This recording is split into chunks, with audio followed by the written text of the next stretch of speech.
في سؤال محيرني جدا. هي ليه الناس أول ما تشوف حد ناجح أو بدأ يظهر على السوشيال ميديا تسيب كل المحتوى بتاعه أو اللي هو بيقدمه وتبتدي تدور في حياته؟ آه، يعني هتستفيد إيه؟ متجوزة ولا متطلقة ولا بشتغل فين؟ بتقبضي كام؟ بتصرفي منين؟ آه، مين بيساعدك؟ وكأن يعني حياتي بقت ملك للجميع مشاع. النهارده حابة أتكلم معاكم عن الظاهرة دي. ويلا نبدأ الحلقة بتاعت النهاردة. السلام عليكم ورحمة الله وبركاته. معاكم مسيحية سابقة وأبهرني في الإسلام، وهتكلم عن الإسلام آه، بيعلمنا إيه في الحتة دي، لأن ده ما بقاش سؤال عادي، ده بقى تطفل وفضول. آم، في ناس بتسأل بحب، بس في ناس ما بتسألش بحب خالص. آم، مؤخرا لاحظت ان في ناس كتير بدل ما تركز في الرسالة او الفكرة اللي بقدمها، كل اهتمامهم بحياتي الشخصية. خصوصا بقى يعني حتة متجوزة ولا متطلقة، طبعا يعني عرسان كتير بقى يعني بتتقدم. هل تفتكروا ان انا هتجوز بالطريقة دي؟ يعني هل تفتكروا ان انا دماغي صغيرة قوي ان انا ممكن اتجوز عبر السوشيال ميديا من حد ما اعرفوش؟ كل اللي اعرفه عنه انه بيراسلني من ورا شاشة. هو انا مش متجوزة، انا مطلقة وبربي ولادي لوحدي، وناس كتير عارفة المعلومة دي وانا قلتها قبل كده. بس اولا انا مش ناوية اتجوز خالص دلوقتي. آه، يعني مش رافضة الجواز، بس مش هتجوز دلوقتي، ومش هتجوز عن طريق السوشيال ميديا. وده لأسباب كتيرة. أولها إن أنا مسؤولة عن ولادي لوحدي، مفيش حد مسؤول عن ولادي الأربعة غيري. ولادي منهم اتنين بنات، وبناتي اسم الله اللهم بارك عرايس، فأنا مش ناوية أدخل راجل غريب عليهم. هفكر في الجواز إن شاء الله لما أبقى أفرح بيهم وأجوزهم، أكون امرأة ستينية عاقلة. لسه إن شاء الله يكون فيا الرمق، يعني ده إن عشنا يعني وربنا ادانا عمر. هبقى أفكر بقى ستينية خمسة وستينية كده، في الرينج الحلو ده أبقى أفكر في الجواز. لكن دلوقتي أنا ما بفكرش في الجواز خالص، ولو فكرت أكيد مش هفكر إن أنا أتجوز من السوشيال ميديا. أم، أعرف إن الإنسان الطبيعي يعجب بمحتوى حد أو يختلف معاه في المحتوى، لكن مش لازم يفتش في خصوصياته. الإسلام علمنا أدب جميل جدا. قال النبي صلى الله عليه وسلم: اللهم صل وسلم وبارك على سيدنا محمد وعلى آله وصحبه أجمعين. اكتبوها في الكومنتات: من حسن إسلام المرء تركه ما لا يعنيه.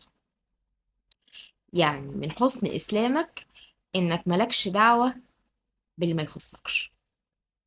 يعني من علامات كمال الإيمان إن الإنسان يسيب الحاجات اللي ما تخصوش.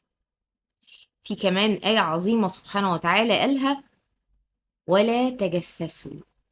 يعني ما تقعدش تدور وتفحر في حياة غيرك وعايز تعرف كل حاجة عنها.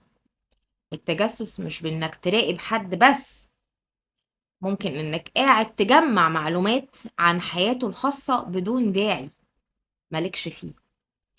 أنا مش بقول إن الناس ما تسألش خالص، لأ، في ناس لطيفة بتسأل بطريقة لطيفة وبجاوب عليها، واللي بيسأل في حاجة ما تخصوش وأنا شايفة إن مفيش داعي إني أتكلم فيها فما بجاوبش. أه، بكتفي بعدم الرد. في فرق ما بين السؤال باحترام وبين التطفل. في فرق ما بين انك تقول الله يبارك لك او ربنا يبارك لك، وبين انك تقعد تحلل حياتي الشخصية كلها من خلال السوشيال ميديا. النهارده السوشيال ميديا خلت الناس كتير فاكرة ان حقها تعرف كل حاجة عن الشخص اللي بيظهر قدامها. لكن الحقيقة آه إن كل إنسان ليه مساحته الخاصة، مساحتي الخاصة اللي أنا مش عايزة حد يعرف عنها حاجة. مش كل حاجة لازم تتقال، مش كل حاجة الناس تعرفها. أنا شخصيا بحاول أشارككم اللي يفيدكم. أما حياتي الخاصة ففيها حاجات كتير قوي أحب أخليها بيني وبين ربنا، أو بيني وبين ولادي اللي هم كل عيلتي وكل أهلي. اللي أقدر أقوله قلته، واللي مش عايزة أقوله ما قلتوش، وده مش غرور خالص على فكرة ولا تكبر. ده حق طبيعي لأي إنسان. الغريب بقى إنك تلاقي شخص بيقضي ساعات بيتتبع أخبار الناس، لكن مش قادر يفتح المصحف 5 دقايق في يومه يقرا فيه. ساعات يقعد يعرف في تفاصيل حياة المشاهير أو الناس اللي بتطلع على السوشيال ميديا أكتر ما بيعرف تفاصيل دينه. ده محتاج إن احنا نراجع نفسنا شوية. خلوا اهتمامكم الأول بنفسكم، واسأل نفسك أنا قربت من ربنا قد إيه؟ اتعلمت إيه جديد؟ ساعدت مين النهاردة؟ الأسئلة دي هي اللي هتنفعك يوم القيامة. أما حياة الناس فمش هتتسأل عنها، مالكش دعوة. أنا بقول الكلام ده مش زعلانة من حد، ولكن نصيحة ليا قبليكم: خلوا قلوبكم نظيفة، وادعوا للناس بالخير. ولو شفتوا حد بيقدم حاجة نافعة تشجعوه، ولو اختلفتوا معاه ناقشوه، بس ناقشوه باحترام. لكن بلاش ندخل في خصوصيات اللي لا هتنفعنا لا دنيا ولا آخرة، لا هتنفعك ولا هتقدم معاك ولا هتأخر.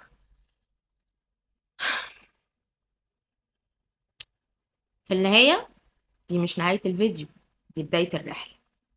وأسأل الله أن يرزقنا حسن الخلق، وأن يطهر قلوبنا من الفضول المؤذي، وأن يجعلنا من الذين يستمعون القول فيتبعون أحسنه. ولو وصلتوا لهنا ما تنسوش لو عجبكم الفيديو اشتركوا في القناة، هيسعدني جدا اشتراكاتكم، ولايكات كتير عشان تفرحوني، كومنتات أحلى عشان برضو تفرحوني، ولا انتوا مش عايزين تفرحوني بكومنتاتكم؟ وصلنا لنهاية الفيديو، أشوفكم في فيديو جديد إن شاء الله بكرة بإذن الله. أشوفكم على خير.